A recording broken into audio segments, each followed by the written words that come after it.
One of the first things that Ezra said to me, he said, I would like for you to look into the Federal Reserve System. Well, I had never heard of the Federal Reserve System. I was 25 years old, never had a bank account, and was living on a very modest stipend from the government to go to college. So he said, well, look in your wallet. So I looked in the wallet, and there on the bill it said Federal Reserve, which I had never noticed, and which I'm sure nobody else in the United States ever noticed. It was a Federal Reserve note. And interestingly enough, it was not money at all. It was a green dollar bill. But it was such fake money, such counterfeit money with nothing behind it, that Congress finally had to pass a special law, the Legal Tender Act, making this counterfeit money legal tender, which meant that before the Congressional Lawful Tender Act, it was not lawful money. So we had been using unlawful money for years. Now, by act of Congress, it was suddenly lawful. But it was still the same fake money that it was before, because it was not money, it's a promissory note.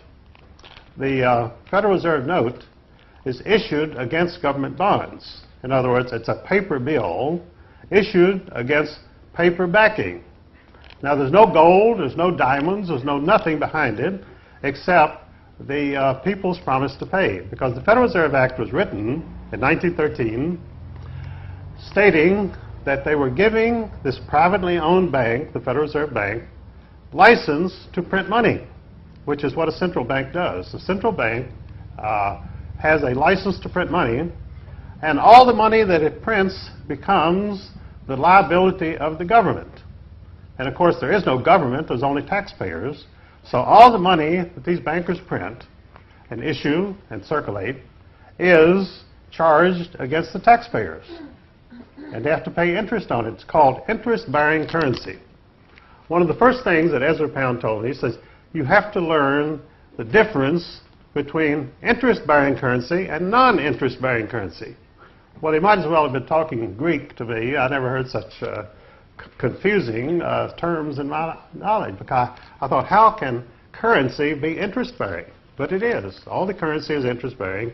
And we have two dead presidents who could testify to that, because in 1863, President Lincoln, in order to finance the war, which the bankers did not want him to finance the war, they wanted the United States to split into two small countries, the North and the South. So they wouldn't lend him any money to fight the war. And he called in the bankers and he said, look, I've got to finance the war. I want to borrow some money. They said, well, yes, you can have money at the 19% interest. Well, the average interest rate at that time was 1%. So Lincoln knew that the bankers were having him on. So he looked around and someone told him, well, the Treasury lawfully can issue money which is non-interest bearing, called greenbacks. And so Lincoln said, well, I'll do that. And so he issued the greenback currency, non-interest bearing currency, and financed the Civil War with that. Well, of course, the bankers were very annoyed by this because they lost a lot of money on the interest that they would have gotten on interest-bearing currency. So when you cross the bankers, they have only one answer, and that's assassination. So they assassinated Lincoln. Well, 100 years later, we got another young, bright president, John F. Kennedy, who had gone to Harvard, but apparently did not take any history courses, because someone told him Kennedy, like most presidents, wanted to be remembered. And he asked some of his advisors, what could I do to really get the people behind me and have them appreciate me for what I've done? And so one of them said, why don't you go after the Federal Reserve System? They said, if you will get the Federal Reserve System off the backs of the American people, they'll put statues of you in every town in the United States. So Kennedy thought, well, that's a very attractive proposition. I think I'll do that. So he goes over to the Treasury and says, print me up some non-interest-bearing currency, the greenback currency. Well, they did this. And of course, then the bankers again were horrified. They said, well, what is this guy doing? He's going to ruin us.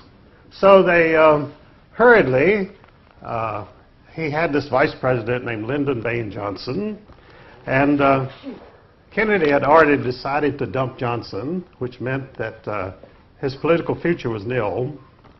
And so Johnson said to Kennedy, well, look, we're having a little trouble with the party down in Texas. Why don't you go down to Dallas and see what you can do? So when Kennedy went to Dallas, they had not one, they had 5 different assassination teams waiting for him. In case one didn't make it, the other would back up, you know. So Kennedy didn't make it, and that was the end of the greenback currency on Kennedy. So he went the same way as Lincoln, simply because he issued non-interest-bearing currency, which I admit is confusing and sounds dull and routine, but unfortunately this is the way that the world operates. These bankers are always conspirators, they're criminals, and they'll do anything to keep their system going. So, and that is why we had an anarchist in France in the 19th century named Proudhon. And Proudhon was a philosopher of some repute. And after many years of studying, he issued his dictum. He said, all government is a crime. He didn't say some government, or some parts of the government may be a little criminal. He said, all government is a crime, which is true. And why is all government a crime? It's because part of government is law enforcement. And when people get into government and they realize they control the law enforcement, then this becomes a license to commit whatever crimes they want, a license to steal, a license to lead the country into wars, anything they want to do. And this is a very heady situation. They suddenly realize, here I am, I've reached the power, I can do anything I want, no one can control me. And so this is why all government becomes a crime. And of course the people have really only one solution, and that is revolution. That's what Thomas Jefferson said.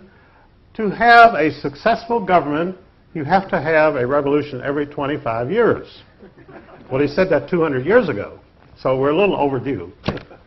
But let's hope for the best. And because the United States was founded on revolution, and it's a revolutionary state, so revolution is really great. I have nothing against it. And look forward to it, as a matter of fact.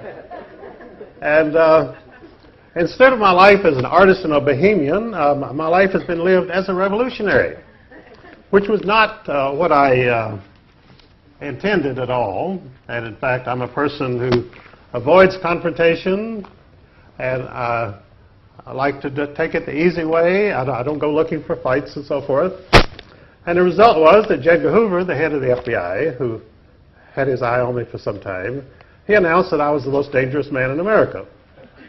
Well, from his point of view, I was.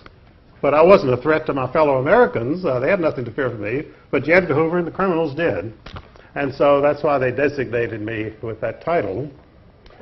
And, of course, I was under daily surveillance by the FBI for 33 years. And I would actually come out of my apartment in Chicago. There'd be a row of cars with FBI agents.